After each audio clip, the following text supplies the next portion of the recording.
What up traders, what up investors? We're going to be looking at Alibaba, that's BABA, and it could be, lack of better words, be making a double bottom here. But double bottom meaning is it's basically creating two low points on the chart. We're looking here, especially here on the daily chart here. You can see up here, the D stands for daily.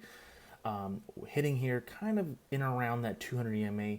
This one is a little bit lower than the previous one, so if you're going to be technically speaking, some folks are not a big fan of that. But that being said, this is somewhat a not a quote-unquote textbook bottom here, or particular bottom. The thing is, there is a floor, somewhat of support here around $252. So that's around that 200 EMA here. What we're looking at, that's again $252. If we start seeing some selling pressure coming through and we start breaking below that, that could be a pretty nasty day. But let's see if this holds and see how BA performs from that. All right, guys. Catch you guys on the flip side. Peace.